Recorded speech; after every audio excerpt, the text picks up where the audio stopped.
Tradhtia në çdo formë të saj është një plagë që shpon thellë shpirtin. Por kur ndodh nga një grua, ndjeshmëria është më e madhe, paragjykimi më i ashpër dhe dhimbja shpesh më e thellë. Por pse ndodh kjo? Pse një grua, që është konsideruar historikisht si shtylla morale e familjes, tradhton? A është thjesht dëshirë për diçka ndryshe, apo është diçka shumë më e thellë? Për të kuptuar tradhtinë e një gruaje, duhet të kuptojmë psikologjinë dhe emocionet që ajo përjeton çdo ditë. Gruaja nuk është një qenie e ftohtë që tradhton për sport, ajo është e ndjeshme, e përkushtuar, e dhënë pas atyre që do, por kur ajo ndjen se ka dhënë gjithçka dhe nuk ka marrë asgjë në këmbim. Kur ndjen boshllëk në shpirt dhe mungesë në zemër, atëherë lind rreziku. Shumë gra tradhtojnë sepse janë të uritura emocionalisht. Në një marrëdhënie ku nuk ka më dialog, përqafime, ndjenja të ndërsjella, ku çdo ditë është një përsëritje e monotonisë dhe ftohtësisë, zemra e saj fillon të kërkojë ngrohtësi diku tjetër. Një kompliment i vogël nga dikush tjetër, një bisedë e sinqertë, një ndjesi se po më dëgjon, këto gjëra bëhen çelësa të një bote të re. Për shumë gra, tradhtia fillon shumë kohë para se të ndodhë fizikisht. Fillon në mendjen, në zemër, në netët e gjata kur ajo fle vetëm edhe pse partneri është në krah. Fillon kur ndalon së ndjeri të dëshiruar, kur ndalon së ndjeri grua, kur ndalon së ndjeri e rëndësishme. Ka edhe gra që tradhtojnë sepse kanë qenë viktima të tradhtisë. Kanë falur, por nuk kanë harruar. Kanë tentuar të ringrejnë urat e dashurisë, por kanë ngelur vetëm. Dhe një ditë, kur ndjenjat e shtypura bëhen të padurueshme, vendosin të mos durojnë më. Nuk është hakmarrje, është thjesht një mënyrë për të thënë, unë ekzistoj. Edhe unë kam ndjenja.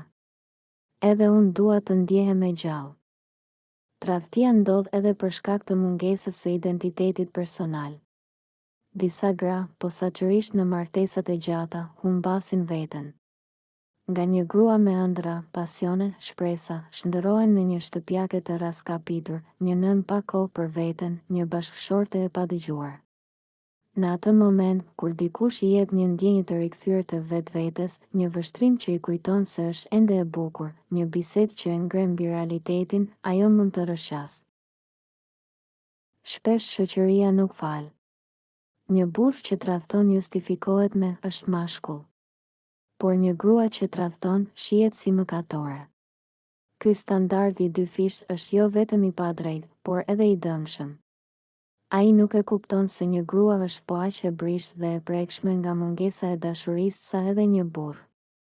Ajo ka po aq nevojë për ndjesi, për vëmendje, për emocion. Në disa raste, gratë tradhtojnë sepse janë në lidhje toksike. Lidhje ku ka dhunë psikologjike, nënçmim, mungesë respekti. Ato nuk gjejnë forcën për t'u larguar menjëherë, por ndjejnë nevojën për një ndalje emergjente emocionale. Tradhtia bëhet një mënyrë për të shpëtuar nga një ferr emocional, për të gjetur pak paqe ose për të marrë frym, por nuk duhet të mohojmë se ka edhe gra që tradhtojnë thjesht për ego, për adrenalinë, për sfidë. Këto janë raste më të rralla, por ekzistojnë. Janë persona që ndoshta nuk kanë pjekuri emocionale, nuk dinë të ndërtojnë lidhje të shëndetshme dhe lëndojnë të tjerët si mënyrë për të mbushur boshllëqet e tyre. Megjithatë, shumica dërmuese e rasteve janë gra që kanë dashur shumë, që kanë duruar shumë, që kanë folur shumë, por që janë injoruar. Dhe në fund, kur nuk kanë më fuqi të duan, nuk kanë më energji të presin, nuk kanë më lodh për të qarë, atëherë zgjedhin rrugën e gabuar. Tradhtia është e gabuar.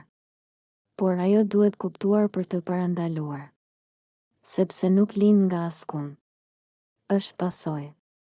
Është rezultat i një shpirti të tharë nga mungesa e dashurisë. Nëse një burr dëshiron të mbajë një grua pranë vetes, nuk duhet thjesht të ofrojë siguri financiare. Duhet t'i jap siguri emocionale. Duhet ta dëgjojë. Ta vlerësojë. Ta shikojë me sytë që e pan kur u dashuruan. Ta mbaj për dorë jo vetëm në rrugë, por edhe në sfidat e jetës. Sepse një grua e vlerësuar rrallëherë largohet. Një grua e dashuruar me të vërtetë nuk e kërkon dashurinë diku tjetër. Por kur ajo ndjehet e vetmuar në dysh, atëherë rreziku është i madh. Në fund, ajo që duhet të mësojmë nuk është si ta gjykojmë një grua që tradhton, por si të kuptojmë çfarë e çoi në atë pikë. Dhe më e rëndësishmja, si të ndërtojmë marrëdhënie ku askush të mos ndjehet i tepërt, i harruar, i papërfillur, sepse kur dashuria ushqehet për ditë, nuk ka vend për tradhti. Kur dialogu është i sinqert, kur afërsia është reale, kur vëmendja është konstante. Kur respekti është baza, atëherë një grua nuk ka pse të kërkojë askund tjetër atë që e ka në shtëpi, por kur mungojnë të gjitha këto, kur ajo ndjehet si një hije në jetën e dikujt tjetër, atëherë edhe gabimi më i madh mund të duket si e vetmja rrugë për të shpëtuar nga vetmia emocionale. Kuptimi është çelësi. Dhe ndoshta është koha që në vend që të gjykojmë gratë që tradhtojnë, të fillojmë t'i kuptojmë, t'i dëgjojmë dhe t'u japim atë që ato vërtet kanë nevojë, ndjeshmëri, dashuri dhe pranueshmëri, sepse pas çdo tradhtje të një gruaje, fshihet një histori që pret të dëgjohet.